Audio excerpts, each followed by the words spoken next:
Tonight, we're going to continue on with the book of Ezekiel, chapters 8 and 9. And so this is the departure of Adonai from the temple, and that's going to be part 1.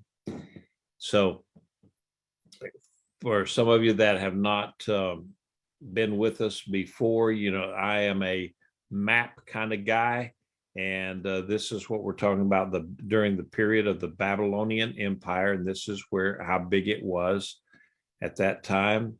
And then where we're actually the activities, things that are taking place right down here in this area here on the Euphrates Tigris River Basin is where we're going to be talking about. That's where the many of the Jewish exiles settled, and then there were some others that settled in up here, and then some actually up in this area here there were that's where some of the better yeshivas were later on in their captivity, and lasting much longer in their captivity. And this is a chart that just kind of lets you know what prophets were alive and well and working during this period of time, and how they overlapped with each other. And we'll see here that Jeremiah, Ezekiel, and Daniel all were contemporaries. Daniel living the longest, but anyway, that kind of shows you that. And then this next one is just a picture of the various books of Ezekiel and their major themes, where they fall in the end of the themes, and they're the things that they cover. All right, so let's look at the first scriptures. So in the 6th year, on the 5th day of the 6th month, I was sitting in my house. The elders of Judah were sitting before me. There, the hand of Adonai fell on me. Now, this prophecy came to Ezekiel on September 18th, 592 BC. And he was sitting in his house. He was entertaining elders of Israel. Now, that would have been 14 months after his initial vision.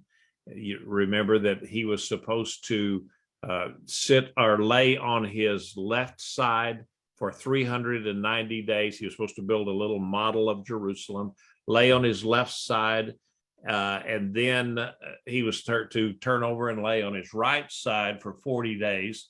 And so this little break here that he has appears to be right between the time period of ending his 390 days on the left side, and then 40 days of lying on his right side. So that was right there in that middle. And evidently, he was able to entertain the elders of the exiles in his home during that break. And I think, when God said for him to lie on your left side, it was not like a 24/7, because then he would have got bed sores and stuff. And so he would do that as a demonstration, maybe during the daytime or something like that. It would not have been a 24-hour thing. Even in fasting, when they talk about people fasting for 40 days and 40 nights, certainly for 40 days, it was normally a daylight to dawn to dusk fast. So anyway, these elders, Ezekiel had only been it's only been 14 months since he got that first vision, and in that little over a year, the people, the exiles there, had grown to see him as a prophet of God. He would have only been about 31, 32 years old at this time, and the elders were coming to him to seek advice, or to see if there was some possible word from the Lord during this time. And there were false prophets in Jerusalem, and they were prophesying a quick end to the exile, and word had somehow gotten to the exiles in Babylon that the exile was going to be over very soon, and everything's going to be just okay again. And so these elders were possibly going to see Ezekiel and said, okay, have you heard from the Lord on this? Is this a good prophecy or what? What's the real story here? And they wanted him to tell them something. So this was a great opportunity then for the Lord to send him another prophecy, and so he did. And there's nothing in the scriptures that talk about the reaction of these elders. We don't even know how did Ezekiel just sit there and kind of just zone out and see this vision, or did he have this vision and tell the elders what he was seeing at the same time? We don't know. It's at this point, the elders and their reaction to it is just pretty much irrelevant. So, and going on, it says, and I looked, and behold, a form resembling fire, from the appearance of his waist downward, fire, and from his loins and waist upward, something like the appearance of brightness as glowing metal. Something like the form of a hand stretched out and took me by the hair of my head. The Ruach lifted me up between the earth and the heaven. He brought me into the visions of God to Jerusalem, to the door of the gate of the inner court facing north, where the idol that provokes furious jealousy was. All right, now this vision was similar to his first one, that there was a figure, and it was just beyond description. Something that he saw. It was just amazing, and so he had a hard time describing all of that. And in this particular vision, it was interesting because the vision, or the person in his vision, reached out and grabbed him by his hair and pulled him up. And that was kind of interesting too, because generally speaking, the Jewish men did not have really long hair. But anyway, it says that the Ruach, the Holy Spirit, reached out with a hand and picked him up and took him over to Jerusalem. And it was not like a Star Trek where it's beam me up, Scotty, and then you just see the one person at one place, and then the next time they're on board the Enterprise. Now this one, it says he took him up through the sky and carrying him through the clouds to Jerusalem. So it was almost like he was flying and could watch the scenery go by as he went from Babylon, the Babylonian area of the exiles, into Jerusalem, and then right into the very court of the temple. And at that gate, he landed right at the here's a picture, somebody's artist's view of what that might have looked like. And here's a picture of the Solomon's temple at the time of Ezekiel. This is right before the destruction of the temple. This is what it would have looked like. And then so he landed someplace over here on the north side of the temple.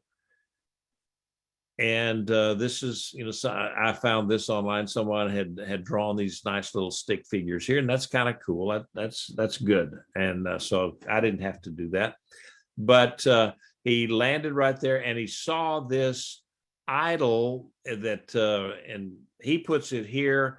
I kind of put the idol more like right here where all of these 25 dots are.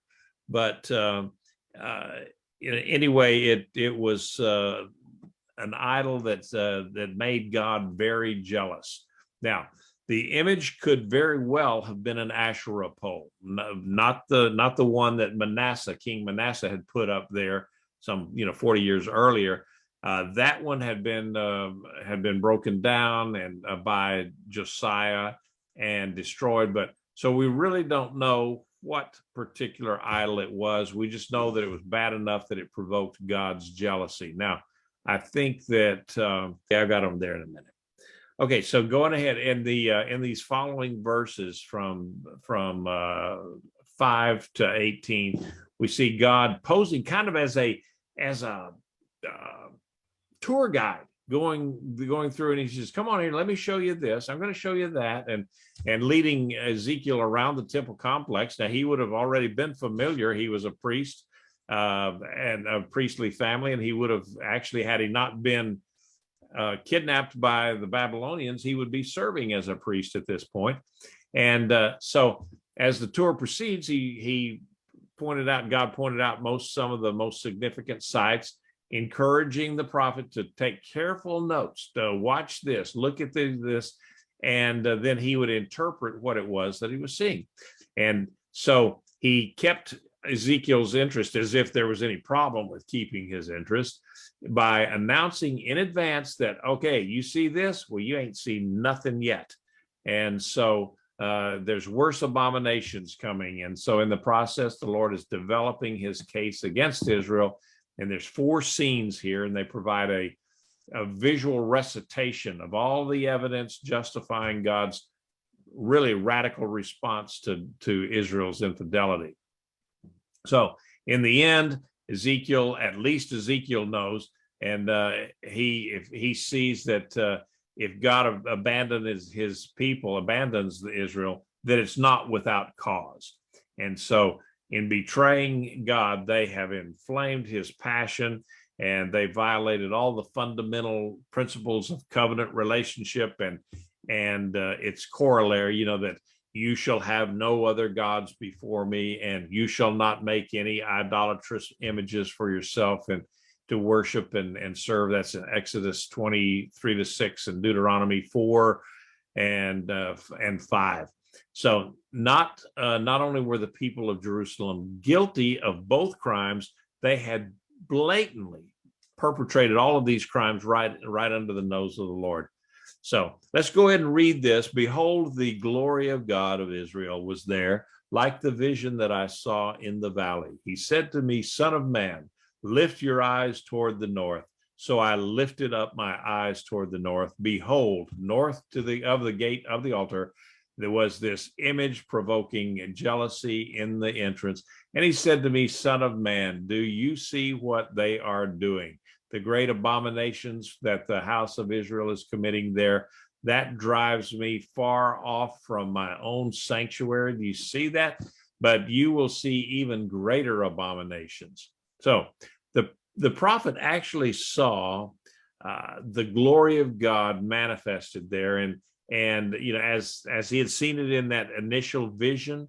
So the glory of God sets the idolatry of the people, which Ezekiel saw in more detail. I mean, it's a striking contrast of the full glory of God compared to this basically a measly little something or another that was handcrafted by man. There is no comparison. So at the Lord's command, of course, Ezekiel looked north, and there in his vision, he saw the idol that provoked the Lord to jealousy. And then there was, this was in the temple courtyards where they have the bronze altar for the burnt offerings. Now, some of these expositors, the commentators, expositors, I guess is the word you're supposed to use, believe that this might have been an image of Asherah, because King Manasseh had erected that idol, and then it was destroyed. And the people, though, they could have raised up another one. It wasn't all that difficult. I'll show you some pictures of them here in a minute.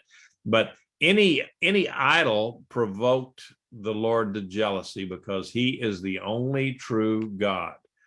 And God is jealous in the sense that he doesn't want his people to pursue idols, because idols divert people from the true God, and they ultimately they're destroyed. The people are destroyed. So the Lord asked Ezekiel if he saw these great abominations. Of course he did. I mean, how could he not? That the people were practicing in Jerusalem by worshiping this image. And it was so bad that the Lord himself, he just had to remove himself from his temple that he had occupied, or part of his glory had occupied for some 500 years. So, and then again, he told Ezekiel, well, you ain't seen nothing yet. You're going to see worse abominations than this. Now, these are, if you've never seen Asherah poles, these are several, these are several presentations or different images that they tell us are types of Asherah poles. Asherah, of course, was a fertility goddess, and there are those that try to say that Asherah was the consort of God, and that brings God down on a level that makes him not a god, and so that's just utterly ridiculous. But they could have, it was this one is out of a tree here, and so that's part of the lore and the image of the Asherah, was that it was like trees, a living tree, something that was a living thing. And then they had the little clay issues. And of course, Asherah was a fertility goddess. And so here you've got something that would represent that. And I think you've seen those pictures. I've posted those kind before. He brought me to the door of the court. When I looked, behold, a hole in the wall. And then he said to me, Son of man, now dig through the wall. When I had dug through the wall, there was a door. He said to me, go and see the wicked abominations that they do there. Now, when the Lord, he brought Ezekiel in this vision to some entrance in the temple courtyard. We don't know. There's one commentator said that he believed it was a northern gate in the wall surrounding the outer court of the temple. Now, there, Ezekiel saw a hole, and at the Lord's command, he told him, dig through the wall, and he discovered an entrance in there. And so there's really not there's no other reference to a solid wall between the outer and the inner courtyards of Solomon's temple, much less to a room or rooms within the wall. So visionary experiences frequently do not correspond to reality in every particular detail. It doesn't happen. It's like your dreams. I mean, do you have dreams sometimes that they seem very real, but that they cannot be real because you can't fly, or you can't, in my case, I'm not an NBA star, but, in my dreams, I can be.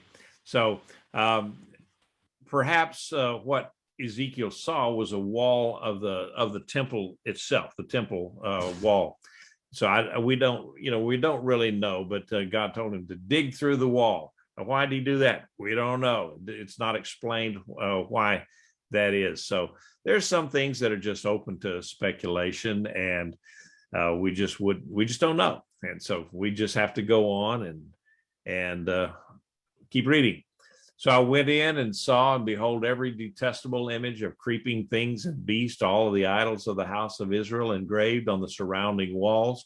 Standing there before them were 70 men of the elders of the house of Israel.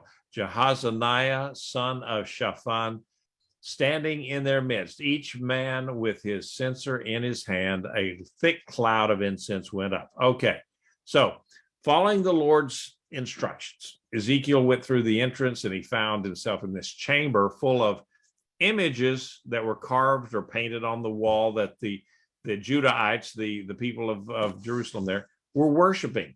Now, there were pictures of many types of insects, animals, and other detestable things. We don't know what the detestable things could have been, but they were something that certainly should not have been worshipped at any rate. Ezekiel saw 70 of the elders of Israel, including this guy Jahaziah, and that means, the name means Adonai hears. Now, this particular name was not a common name prior to this time frame, and certainly it became even more popular right at the end of, right before the exile, and then throughout the exile, because people would name their child this, and in the hopes that the Lord would hear their prayers. So, but he was the son of Shaphan. This Shaphan was an advisor to the last kings, and he was a godly man. He was not particularly a bad person, but all of the seems like that a lot of the priests and so forth had been killed or carried off, and so these guys were actually laymen. They were not priests, and they were operating as if they were priests, and doing priestly things with they had the censers in their hands. And you remember what happened to Aaron's two sons when they had the censers in their hands, and they were worshiping God or they were conducting some kind of a ritual with strange fire, the Bible says, and God came down and fire came down and killed them. Well, these guys were 70 of them in this room in front of these idol types of figures. And so and this guy, he was, like I said, the son of Shaphan. Shaphan was Josiah's Secretary of State, as it were, and he was a godly man. And so this just kind of shows you the deterioration that had gone on now in the spiritual deterioration of the leadership of Judah. Another one of the Shaphan's son was Ahikam, and he was a defender of Jeremiah. So these guys probably had good intentions, but they were certainly misplaced in some ways. Not Ahikam, but because he defended Jeremiah. But now some of these commentators believe that these gods, these idols that they were worshiping, were Egyptian in origin, in view of kind of what some of these gods were, and how ironic this is when you look at it, that here you had 70. Remember that in the wilderness, Moses appointed at the suggestion of his father-in-law Jethro, he appointed 70 elders to help him out with the judging of Israel and just the administration of Israel. And so now here they had 70 elders of Israel, and instead of working toward the good of Israel and working in a godly fashion, they were actually worshiping and asking these little g gods from Egypt for assistance in defeating the Babylonians. So that the irony of that is just amazing. So so then let's go ahead, I guess, unless there's any comments or questions on that. Okay, now in verse 12, then he said to me, "Son of man, do you see what the elders of the house of Israel do in the dark, every man in his chamber of his carved idol?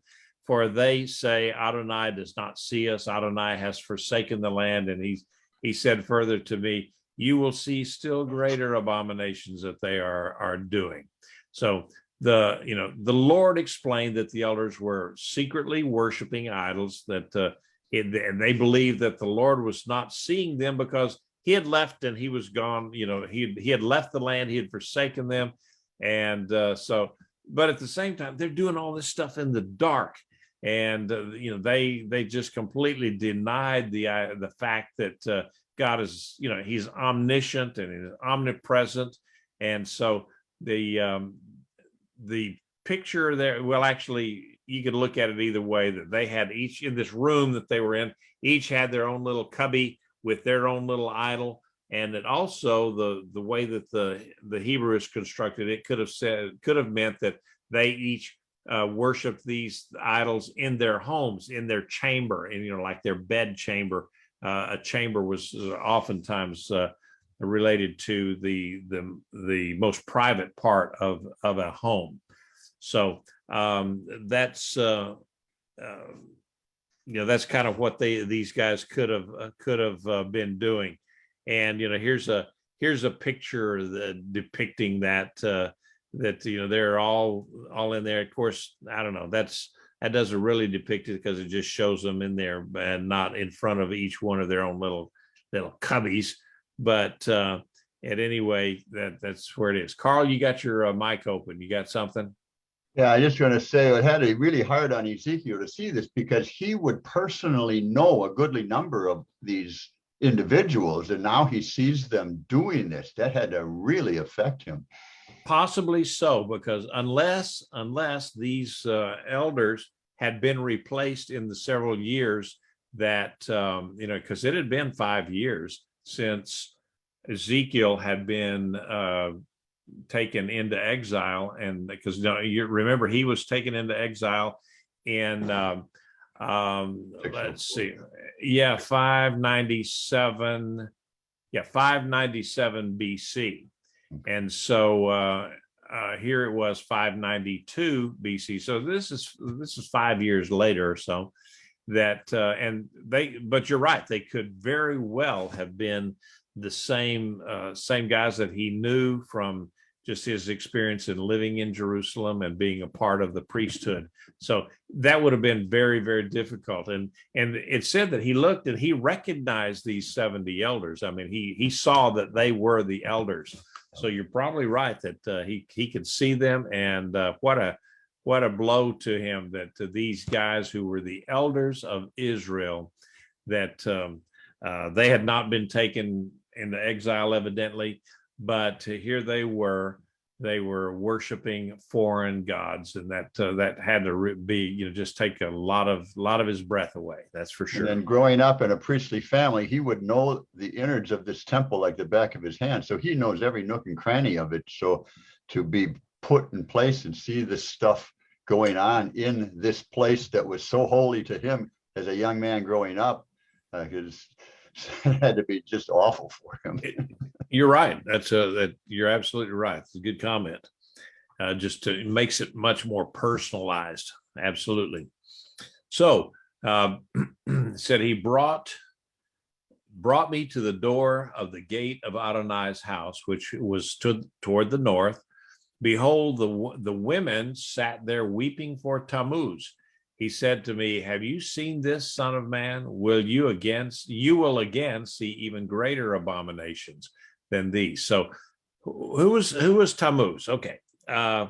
Here's some little reliefs of Tammuz. And he was a Sumerian god of fertility. And they said some also called him like a sun god, or that kind of a god of the sun or something like that. He was associated with the coming of spring, where everything would come alive again, and then also all during the growing season. So he was kind of like I said, a god of fertility. And then when it started to become wintertime and the cold temperatures came and the leaves started falling, they would associate that with the death of Tammuz. So he was a seasonal character, but they had developed rituals that that fell into place during these times of the year. And so evidently what these women were doing was mourning the passing of Tammuz. Remember what we said? It was September 18th. So possibly in that part of Babylon, it was starting to get cold, and the leaves are starting to fall. And so they were, if it wasn't there yet, it was quickly approaching. And so they were already starting into their rituals of mourning Tammuz. Now, if some of you may or may not know that there is a Jewish, in the Hebrew calendar, there is the month of Tammuz.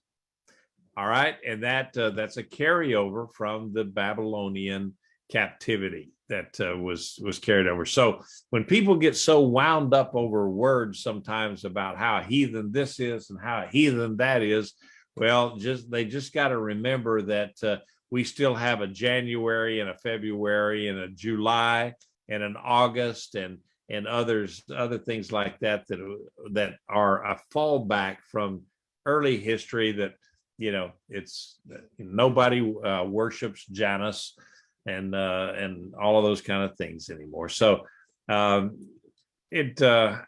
lot of the reading that I was doing on this Tammuz character and the Asherah, a lot of people have taken that kind of out of context, and they're saying, oh, well, this is actually the history. It portrays the Catholic Church, and it's a picture of the Catholic Church in apostasy. And oh my goodness, what a stretch that is. And one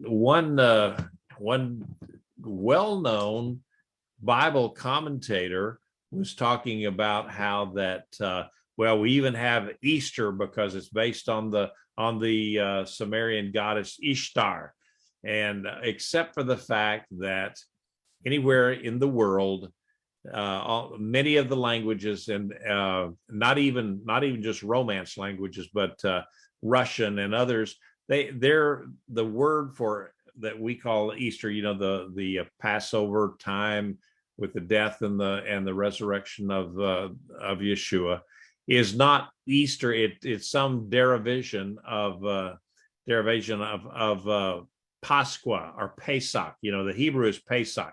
If in the Romance languages, it's Pasqua or Pasquas, and I forgot what it is in Russian, but it also started with the P. Only in the English language does it say Easter, and that comes from a Teutonic word.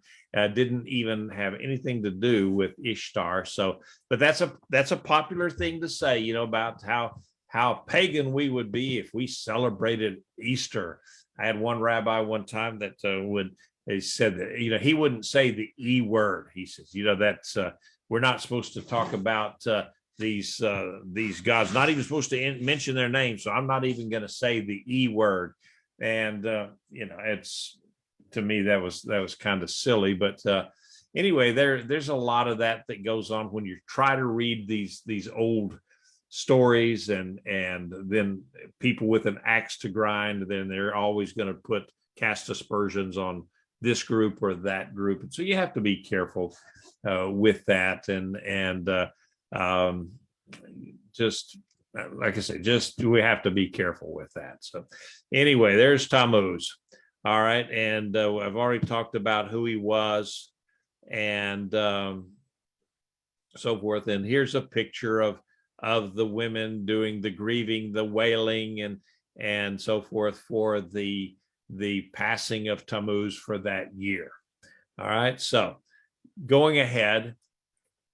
So he brought me to the inner court of Adonai's house. Behold, at the door of the temple of Adonai, between the porch and the altar, were about 25 men with their backs toward the temple of Adonai and their faces toward the east. And they were bowing in worship eastward toward the sun. And he said to me, have you seen this, Son of Man? Is it too light a thing to the house of Judah that they commit the abominations that they practice here, that they must also fill the land with violence and provoke me still more? Look, they're putting a twig to my nose. So the Lord, he took Ezekiel next into the main entrance of the temple, to a place between the altar of the burnt offerings and the temple porch. That would have been, if you're watching this on the screen, that would have been this area right in here. Okay. And so what does he see? But he sees these 25 guys bowing down, worshiping the sun as it's coming up. And of course, they're down on their knees and their heads down. So their rear ends are sticking right up toward the temple itself. What an abomination that is. And so, the Mosaic law absolutely forbade the worship of the sun in Deuteronomy 4:19 and 17:3. But King Manasseh, that evil king, he had promoted it.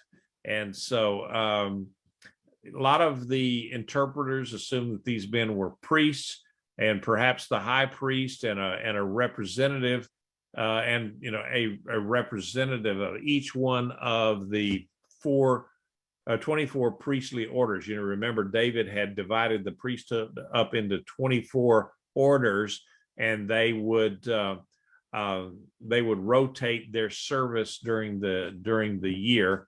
And so each time, they would do a 2-week stint, and then they would come back for another 2-week stint. And they served in the temple twice a year. So that normally only priests went into this inner court of the temple. And so it's very possible, kind of likely, that maybe these were priests.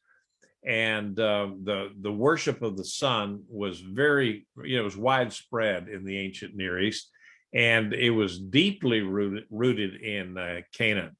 In Israel, Israelite thought that the sun was some of these Israelites thought that the sun was a member of the heavenly hosts, or the hosts of heaven, which was viewed as God's heavenly assembly.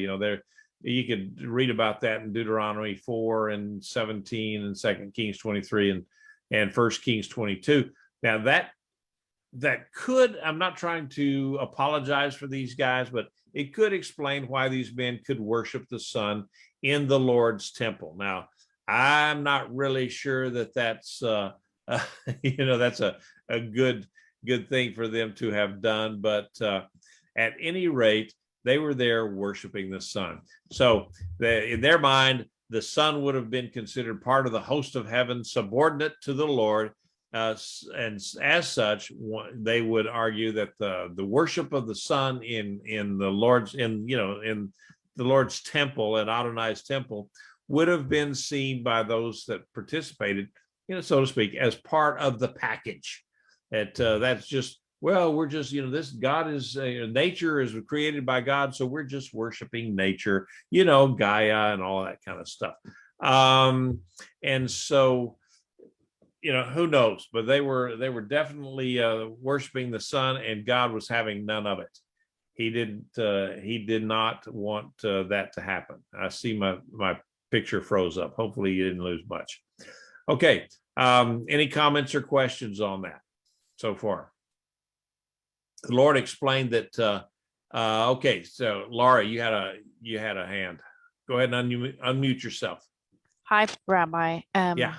I have a question. So back up to the Tammuz, the women, were they like crying because they're like, oh no, now he's dead? And since it was like a fertility god, they're like, now we can't get pregnant, or what? No, I think it was more just the more on a nature deal. It was part of the rituals of the day that for me, I do not like fall and winter. When the leaves start falling down, my old just get kind of in a funk because I just don't like cold. I don't like winter so much.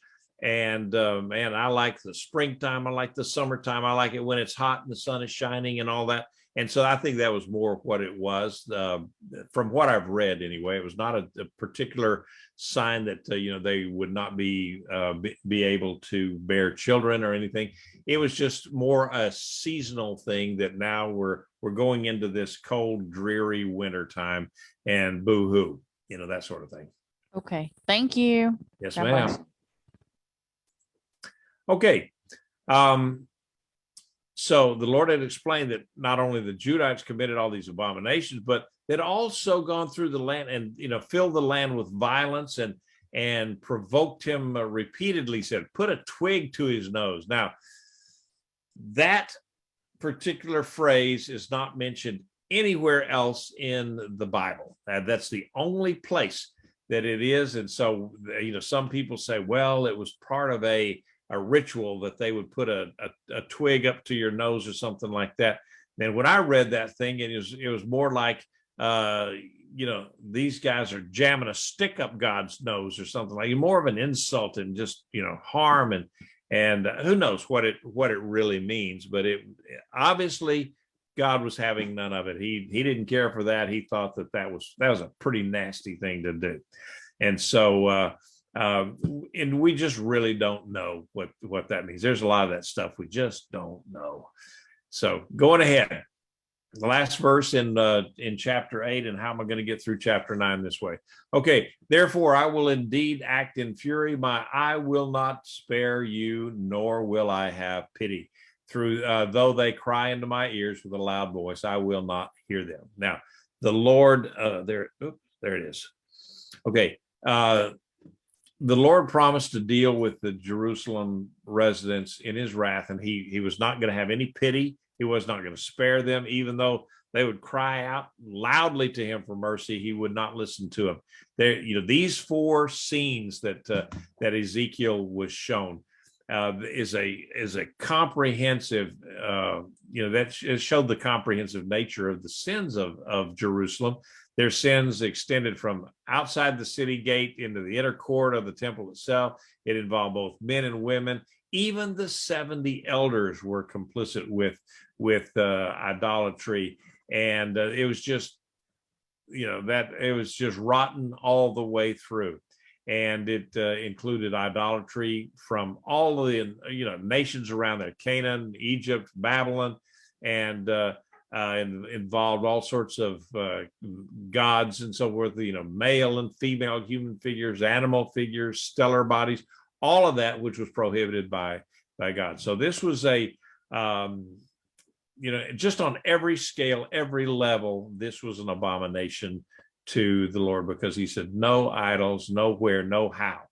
And we got to remember now that what Ezekiel saw, he saw in a vision. And so not all of these things and abominations and the way that they were taking place may not have been carried out exactly like what he's seeing in his vision. Remember, it's a vision, it's a dream kind of a thing.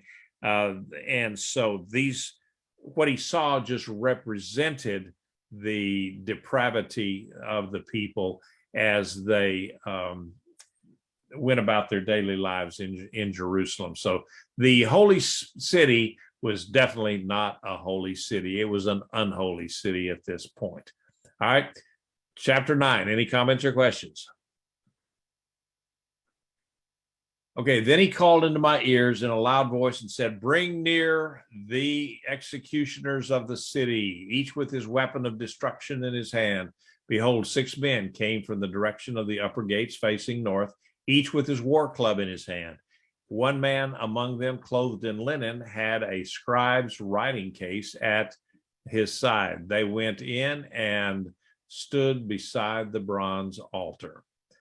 Now, in the vision, here's another little stick figure thing. In this vision, Ezekiel heard the Lord cry out loudly for executioners or guards. How that you see in the movies where the king would say, "Guards, come arrest this man," and or the Jack Lord would say, "Book 'em, Dano." But anyway, they sent in these 6 executioners. Now, some people say that the language in there would mean that these were Chaldeans or foreign executioners that were sent in to carry out God's his judgment. And others, no, we don't know what it is, but they came in here and they stood right here between these 25 priests and elders that were worshiping the sun. And so we don't know, were they priests, that had stayed true to the Lord? Were they foreigners? Were they angels? We don't know. Each one of them definitely carried a sword or something with which to kill people. And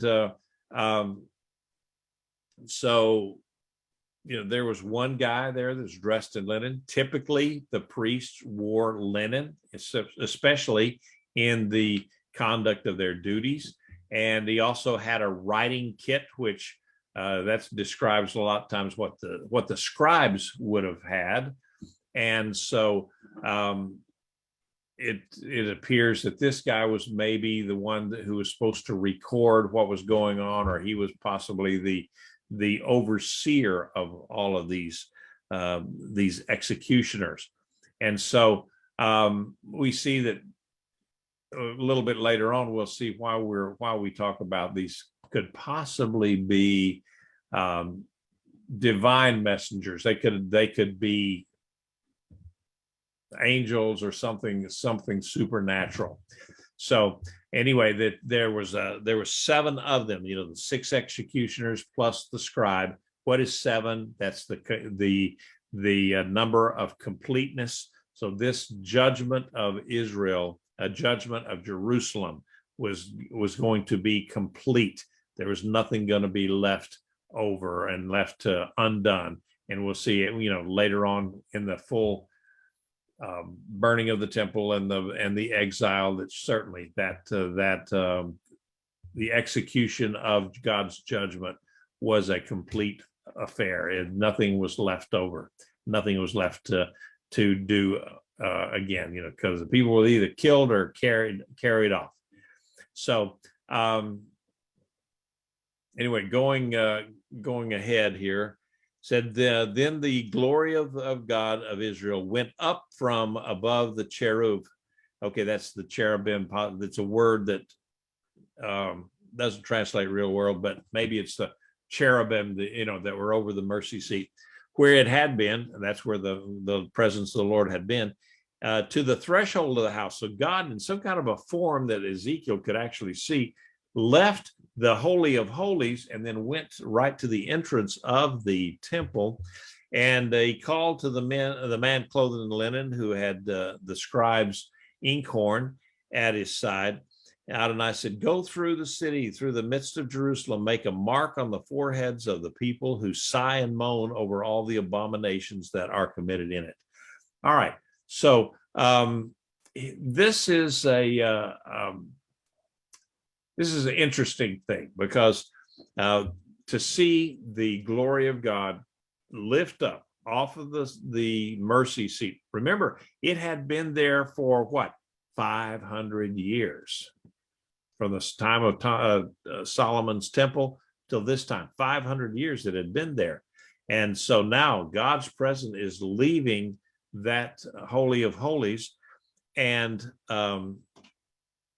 this tells us that the Ark of the Covenant was still there in 592.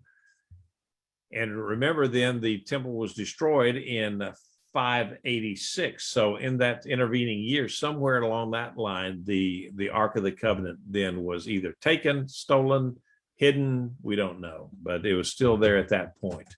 So the Lord also told this guy, the guy in the linen clothing, said, "Go through the town, go through Jerusalem, and I want you to make a mark on everybody that still that moans or sighs over all the abominations." What did he say? He said that I want you to mark clearly the people that don't go along with all of this idol worship, that they moan, they groan over, they are sorrowful for the way that worship had gone. So there were still people there that obviously, because God went out and said, "Go mark them and go do this, because judgment is coming, and I want to be able to distinguish." And so for that reason, I think these executioners had to be angels or some kind of more of a supernatural type of executioner. And so this mark that they said, if you read the Hebrew, when it says mark, it's the chet or a tav and a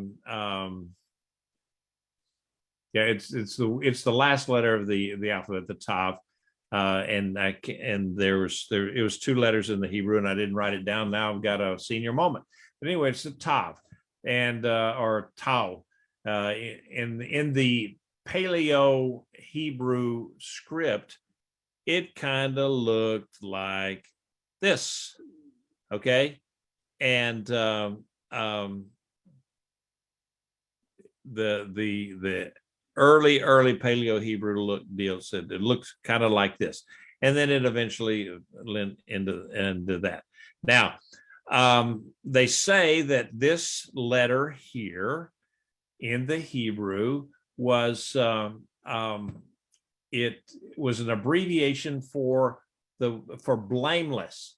So God is putting on these people the tav that meant blameless.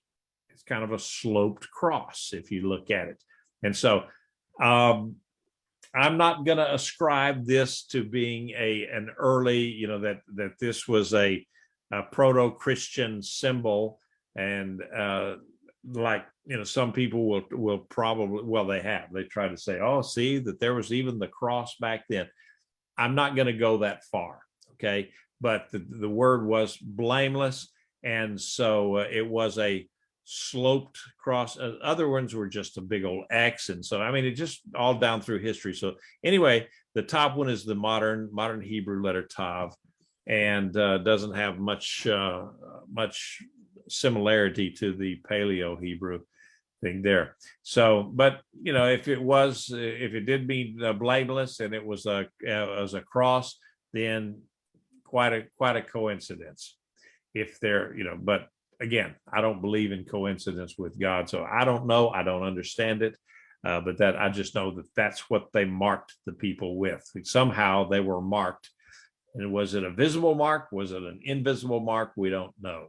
But this would be similar to the Exodus story, where the people they marked their doors with the blood, and that the angel of death went over them and passed over them because they were marked, they were covered. So interesting parallel, but it's in some ways it's kind of a stretch. All right, so this is one of those kind of instances where Hebrew prophets spoke and prophesied actually better than they knew, things that came to pass later on that they didn't know would happen. Comments or questions? Okay, and going on to the others, he said in my hearing, go through the city after him and strike.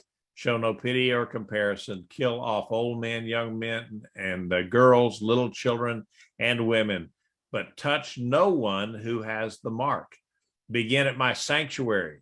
Then they began with the elders who were before the house. He said to them, defile the house, fill the courts with the slain. Get out, or go, get out of here and go do it. So they went out and began to kill in the city. So again, remember, this is a vision, and so we don't know of any incident that happened like this in 592 that would have indicated that this was anything more than just a vision or a prophecy of what was going to happen when the Babylonians came in 586.